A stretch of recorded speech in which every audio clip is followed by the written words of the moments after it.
यह कहानी एक ऐसी फर्जी टीचर के बारे में है जो अपने ही एक स्टूडेंट के प्यार में पागल हो जाती है और उसको पाने के लिए वह बेशर्मी की किस हद तक जाती है, आज की कहानी में हम जानने वाले हैं।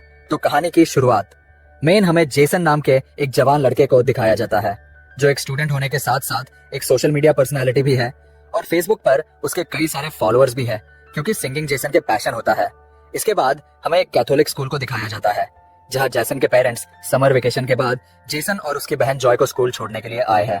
वही सारा नाम की एक लड़की को भी दिखाया जाता है जो जॉय की रूममेट होती है और वो जेसन को लाइक करती है। जेसन के फादर चाहते हैं कि जेसन सिंगिंग छोड़कर अपनी पढ़ाई पर ध्यान दे, पर जेसन म्यूजिक को अपना प्रोफेशन बनाना चाहता है। वही सिस्टर रेबेका को दिखाया जाता है जो जेसन और जॉय की टीचर है और वो जेसन के पेरेंट्स से यह प्रॉमिस करती है कि वो जेसन और जॉय का ख्याल रखेगी। इसके बाद सिस्टर रेबेका स्कूल की नई टीचर सिस्टर सोफिया से मिलती है जिसका आज स्कूल में पहला दिन है।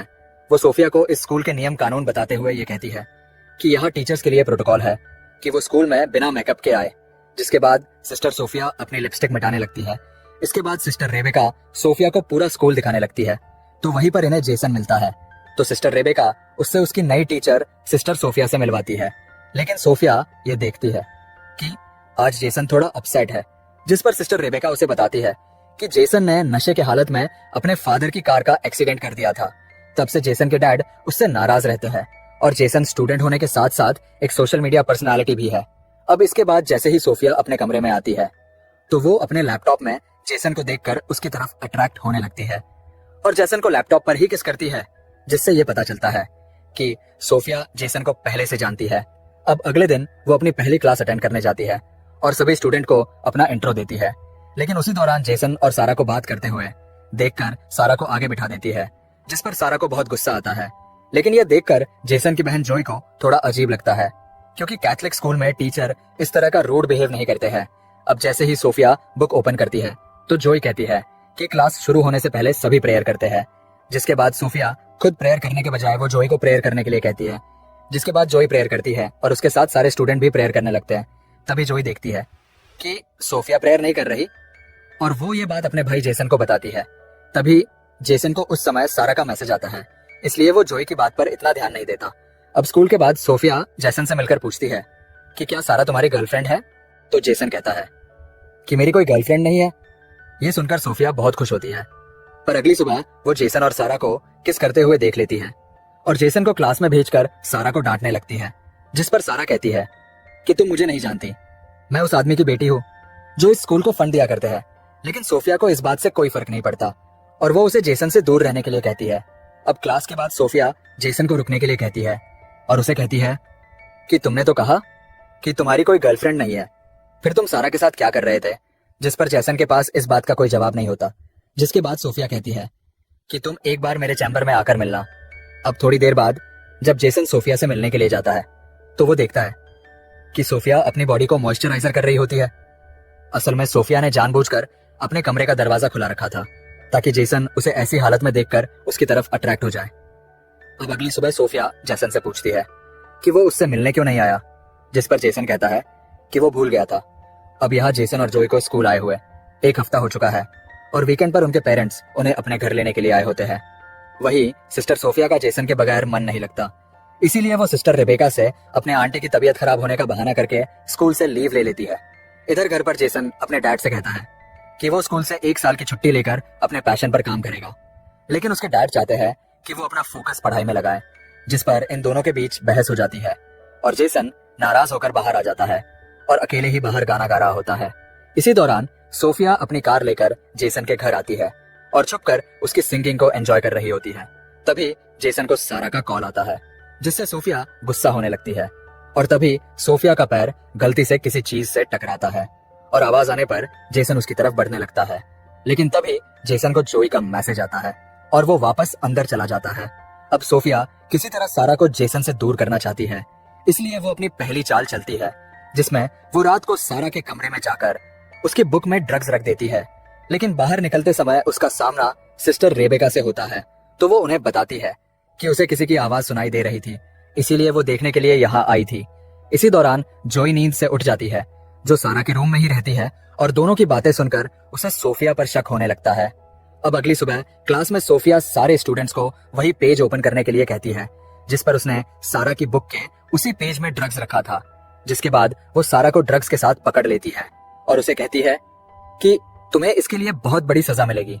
जिसके बाद इस बात की खबर पूरे स्कूल में फैल जाती है, जिससे सारा को स्कूल से सस्पेंड कर दिया जाता है। इसके बाद सोफिया सिस्टर रेबेका से कहती है कि आपको इस स्कूल की रेपुटेशन बचाए रखनी है तो आपको बॉयज के कमरों की भी तलाशी लेनी चाहिए। जिस पर सिस्टर रेबेका जेसन और उसके दोस्तों के कमरों की तलाशी लेते हैं और उन्हें जेसन के बैग से शराब की बोतल मिलती है। दरअसल ये काम भी सोफिया ने ही किया होता है, लेकिन जेसन टीचर को कहता है कि मुझे नहीं पता कि ये बोतल कहां से आई और किसने रखी है। अगर आपने मुझे सस्पेंड कर दिया तो उस काम के लिए मेरी लाइफ बर्बाद हो जाएगी, जो काम मैंने असल में किया ही नहीं। और अगर मेरे डैड को यह बात मालूम हुई तो इस बार ये मेरी जान ले लेंगे। ये सुनकर सोफिया उन्हें एक सुझाव देती है, जिसमें जेसन की सजा ये होगी कि वह एक हफ्ते तक स्कूल के वो सारे काम करेगा जो अक्सर यहाँ की सिस्टर्स किया करती है, और जेसन भी इसके लिए मान जाता है। अब इसके बाद हमें पास्ट का एक सीन दिखाया जाता है कि किस तरह सोफिया ने सोशल मीडिया पर जेसन को देखा और वह उसके सॉन्ग्स और उसके आवाज की फैन हो गई और वह जेसन से मिलने के लिए सोफिया नाम की एक सिस्टर जो उसी स्कूल में ट्रांसफर होने वाली थी, उसका मर्डर करके उसे ठिकाने लगा दिया और उसकी जगह सारे डॉक्यूमेंट्स चेंज करके सिस्टर सोफिया बनकर स्कूल में एंटर हो गई। अब कहानी प्रेजेंट टाइम में आती है, जहां हम देख पाते हैं कि जेसन स्कूल के काम कर रहा है और पौधे लगा रहा है। इसी समय सोफिया वहां आती है और हेल्प करने के बहाने उसको उकसाने लगती है। वही जोई यह सब नोटिस कर रही होती है। अब अगले सीन में हम देखते हैं कि सोफिया आखिरकार सारी धार्मिक हदों को पार करते हुए रात को जेसन के कमरे में एंटर हो जाती है और अंदर जाते ही वो मोबाइल रिकॉर्डिंग ऑन करके रख देती है और अपने गले से नेकलेस उतारती है। तभी जेसन की नींद खुल जाती है और वो देखता है कि सिस्टर सोफिया उसके सामने है और उसे अजीब लगने लगता है। लेकिन सोफिया जेसन को अपनी अदा में बहकाने की कोशिश करती है और पास आकर जेसन को किस करने लगती है। लेकिन जेसन को डर लग रहा था कि यह सब पाप है और उन्हें यह सब नहीं करना चाहिए, पर सोफिया के मनाने पर वो उसकी बहकावे में आ जाता है और आखिरकार दोनों एक दूसरे के बिल्कुल करीब होकर इंटीमेट हो जाते हैं। अब अगली सीन में हम देख पाते हैं कि जेसन रिग्रेट होकर चर्च में जाता है फादर से इस बात का कन्फेस करने के लिए कि उसे एक बहुत बड़ा पाप हो गया है। अब वो जैसे ही फादर से माफी मांगने लगता है तभी वह देखता है कि वह फादर की जगह सोफिया है और वो उधर ही आकर उसके गोद में बैठकर उसे किस करने लगती है और एक बार फिर से दोनों वहां पर इंटीमेट होने लग जाते हैं।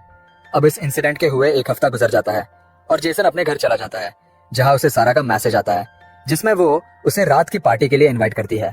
वही सोफिया भी स्कूल से निकल रही होती है, पर तभी वो सिस्टर रेबेका को किसी और स्कूल के फादर से असली सोफिया के बारे में बात करते हुए सुन लेती है, जिससे उसको यह पता चला है कि वो फादर असली सोफिया को बहुत पहले से जानते हैं। यह सुनते ही वो घबराकर कार की तरफ बढ़ने लगती है, लेकिन तभी सिस्टर रेबेका उसे देखकर कहते हैं कि तुम कहाँ जा रही हो, जिस पर सोफिया उन्हें अपनी आंटी की मेडिकल इमरजेंसी का बहाना करके वहां से निकल जाती है।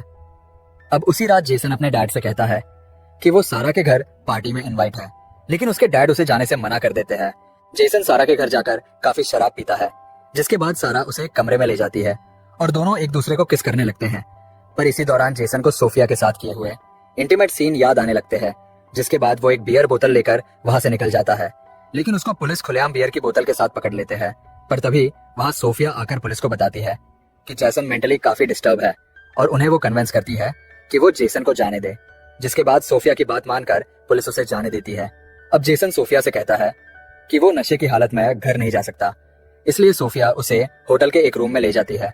वहीं हम देखते हैं कि जेसन की माँ उसके डैड को यह समझाने लगती है कि उन्हें जेसन को उसके पैशन के लिए 1 साल का समय देना चाहिए, जिस पर जेसन के डैड मान जाते हैं और उसे घर वापस लाने के लिए जाते हैं।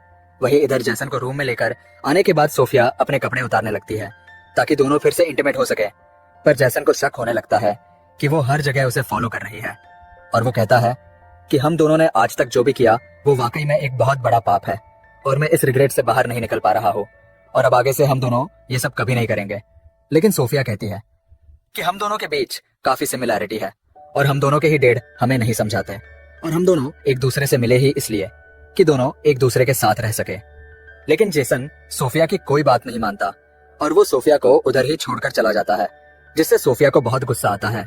वही जेसन के फादर उसे ढूंढ लेते हैं और उसे कहते हैं कि उन्होंने कहीं ना कहीं जेसन को फोर्स किया है और वो उसे सॉरी कहकर उसे एक मौका देने की बात करते हैं। अब अगले दिन सुबह जब जेसन और जोई दोनों स्कूल के लिए निकलते हैं तो सोफिया भी वहां होती है और वो उन्हें देखकर कार स्टार्ट करके जाने लगती है।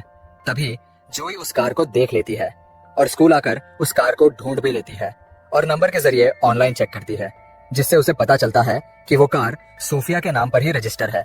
जिससे जोई को मेन यकीन हो जाता है कि वो सोफिया ही थी जो उनके घर के बाहर ठहरी थी। वहीं इधर जेसन अपने कमरे में जाता है तो सोफिया उसे बेहोश पड़ी मिलती है, जिससे वो घबरा कर उसे होश में लाने के लिए माउथ टू माउथ ऑक्सीजन देने की कोशिश करता है, लेकिन उसे पता चलता है कि सोफिया नाटक कर रही है। जिस पर जेसन सोफिया पर गुस्सा होकर यह कहता है कि मैं इस बारे में फादर को रिपोर्ट कर दूंगा। लेकिन सोफिया को इस बात से कोई फर्क नहीं पड़ता और वो कहती है कि अगर तुमने रिपोर्ट किया तो मैं भी सभी को बता दूंगी कि तुम एक स्टूडेंट होकर किस तरह एक टीचर के साथ बेशर्मी की सारी हदें पार कर चुके हो। अब जेसन समझ जाता है कि वो बुरी तरह फंस चुका है। तभी उसे जोई फोन करके सोफिया के कार के बारे में बताती है, जिस पर जेसन उसे कहता है कि वो इस बारे में किसी को ना बताए।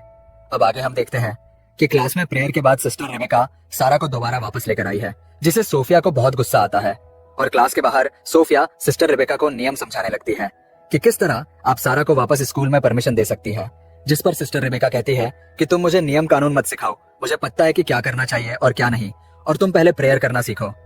अब एक तरफ सारा के वापस आने की खुशी में जेसन सिंकिंग कर रहा होता है, तो दूसरी तरफ सोफिया गुस्से में आकर एकदम साइको की तरह बिहेव करने लगती है।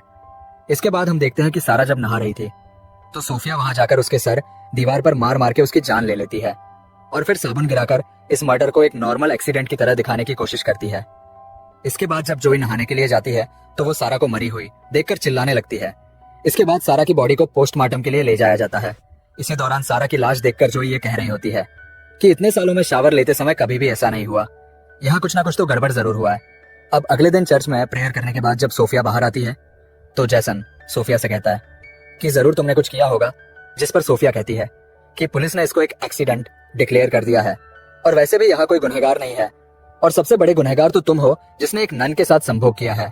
ये कहकर वो उसे वो एमएमएस दिखाने लगती है जो उसने इंटीग्रेट होने के दौरान छुपाकर रिकॉर्ड किया था और वो कहती है कि अगर तुमने सारा के बारे में कुछ भी अपनी जुबान से निकाला तो मैं ये एमएमएस सोशल मीडिया पर वायरल कर दूंगी। अब अगले दिन सुबह जब सोफिया जेसन और जोई को घर जाते हुए देखती है तो इस बार वो सिस्टर रेबेका से अपने आंटी के डेथ का बहाना बनाकर वहां से निकल जाती है और उसी रात जेसन और उसकी फैमिली डिनर के लिए बाहर एक रेस्टोरेंट में जाते हैं, पर वहां वो देखते हैं कि सिस्टर सोफिया भी यहाँ आई हुई है। इसके बाद सोफिया जेसन के पेरेंट्स को अपना एंट्री देती है, जिस पर उसके डैड उसे अपने साथ ज्वाइन होने के लिए कहते हैं, लेकिन जेसन नहीं चाहता कि वो यहाँ बैठे, पर उसके बाद सोफिया के बैठने का इंतजाम कर देते हैं और वो उनके साथ बैठ जाती है। लेकिन जेसन अनकंफर्टेबल होने लगता है और ये सब उसकी बहन जोई नोटिस कर रही होती है। वहीं सिस्टर रेबेका सोफिया के आंटी के डेट पर फूल भेजने के लिए उस जगह का पता लगाने की कोशिश करती है, जिससे उन्हें ये मालूम होता है कि उधर किसी की भी डेथ नहीं हुई और ना ही वो सोफिया का एड्रेस है। इधर जोई के कहने पर जेसन अपनी बहन को सब कुछ बता देता है कि किस तरह वो धीरे धीरे सोफिया के जाल में फंस गया और सोफिया ने उनके इंटीमेट होने का एक एमएमएस भी बना लिया है, इसलिए वो कुछ भी नहीं कर सकता। जिसके बाद दोनों मिलकर एक प्लान बनाते हैं कि वो नन असली सोफिया है या नहीं, इसकी सबूत तलाश करेंगे। अब अगले दिन हम देखते हैं कि सिस्टर रेबेका को रात के कॉल पर सोफिया पर शक हो चुका था, इसलिए वो सोफिया को अपने कमरे में बुलाकर ये कहती है कि जब से तुम आई हो कुछ ना कुछ गड़बड़ होता ही जा रहा है और तुम्हारे आते ही मैंने अपने बेस्ट स्टूडेंट को सस्पेंड भी कर दिया और अब तुम्हारी आंटी की डेथ का झूठा खबर भी पकड़ा गया है। ये कहकर वो फादर से कंप्लेंट करने जाने ही वाली होती है, तभी सोफिया एक लैंप से मारकर सिस्टर रेबेका को घायल कर देती है। वहीं हम देखते हैं कि जेसन और जोई सोफिया के कमरे में पहुंच जाते हैं उसके खिलाफ सबूत ढूंढने के लिए, जहां जाकर उन्हें असली सोफिया का लैपटॉप मिल जाता है और साथ ही उस लड़की का लैपटॉप भी मिलता है जो सोफिया बनकर यहाँ आई हुई है, जिसका असली नाम लॉरा है। और वह देखते हैं कि उसने जेसन के कई सारे पिक्चर्स सेव करके रखी हुई है। ये देखकर वह दोनों समझ जाते हैं कि लॉरा पूरा प्लान बनाकर यहाँ आई है। अब ये बात वह सिस्टर रेबेका को बताने के लिए जाते हैं, तभी उनका सामना सोफिया यानी लॉरा से होता है और वह जेसन के हाथ में अपना लैपटॉप देखकर यह समझ जाती है कि उसका राज खुल चुका है। लेकिन वह जेसन से अपने पागलपन का इजहार करते हुए ये कहती है कि तुमने जितने भी गाने गाए हैं वो सब मेरे लिए ही थे, जिससे जेसन और जोई समझ जाते हैं कि यह लड़की पूरी तरह से साइको बन चुकी है। जिसके बाद वो आगे बढ़ने लगते हैं, लेकिन तभी मौका देखकर सोफिया जोई पर लैंप से वार कर देती है, जिससे जेसन गुस्से में आकर उसका गला दबाने लगता है। तभी वह जेसन के पैरों के बीच लात मार देती है, जिससे वो दर्द से गिरकर बेहोश हो जाता है। जिसके बाद वो जोई को फिर से उसी लैंप से मारने ही वाली होती है। तभी वहां पर सिस्टर रेबेका आकर उसके हाथ से वो लैंप छीन लेती है लेकिन वो सिस्टर रेबेका को भी मारने लगती है। तभी जेसन होश में आकर अपनी जेब से स्क्रू ड्राइवर निकालता है और सोफिया की पीठ में वार कर देता है, जिससे वहीं पर सोफिया की मौत हो जाती है। इसके बाद हमें स्कूल के ग्रेजुएशन का दिन दिखाया जाता है, जिसमें जेसन के डैड जोई को उसकी मॉम की कार और जेसन को एक नया गिटार गिफ्ट करते हैं। और इसी सीन को दिखाते हुए ये शानदार कहानी यहीं पर खत्म हो जाती है। तो दोस्तों, ये कहानी आपको कैसी लगी कमेंट में जरूर लिखिएगा।